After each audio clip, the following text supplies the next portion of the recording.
So Republicans in Florida are urging immigrants to stay in the state as they fear the impact of their newest anti-immigrant law that is set to take effect on July 1st. This last Monday, several Republican representatives from the state of Florida held an event where they were talking about the implications of the state's upcoming anti-immigrant law, SB1718.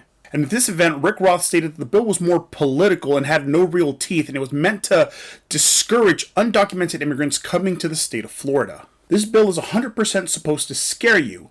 I'm a farmer, and the farmers are mad as hell.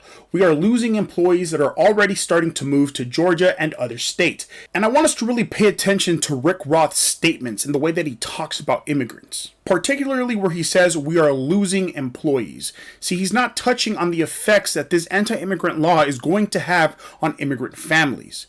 He's not touching on the fact that immigrant families are made up of both legal and undocumented immigrants, and that those families who have undocumented immigrants will be negatively impacted if their undocumented immigrant family members are forced to flee the state, or if they are, for instance, captured and deported. He fails to recognize that undocumented immigrants and immigrants in general are human beings who are worthy of respect and dignity and should be given a fair shot at achieving a good life here in the United States through their hard work. But the GOP, and in this case Rick Roth, isn't concerned about that. All he is concerned about is immigrants as an asset by which the state can earn money, which is why he only refers to them here as employees instead of addressing the fact that this will negatively affect their living conditions and their quality of life. And this is a huge reason why so many of them are leaving the state of Florida, but now seeing the negative consequences of this law and the impact that it could potentially have on Florida's economy, suddenly they want to start walking it back, backpedaling, and say that it was merely a scare tactic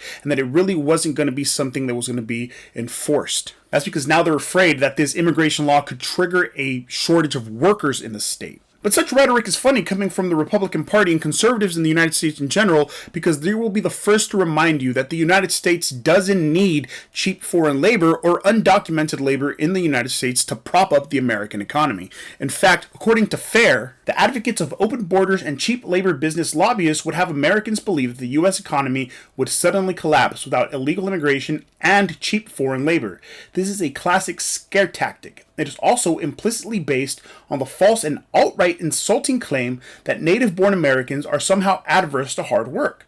The fact, however, is that the average American workers work more hours annually than do the inhabitants of most other developed nations. Now, contrary to what FAIR might believe, the fact that American workers work more hours on average is not a flex. They're not working more hours on average because Americans just simply love to work that much. It's because they have to work those excessive hours to meet the basic necessities in a nation where the average worker isn't paid enough to even afford a one-bedroom apartment on the minimum wage in any state in the nation. But you heard it from the Republican Party before.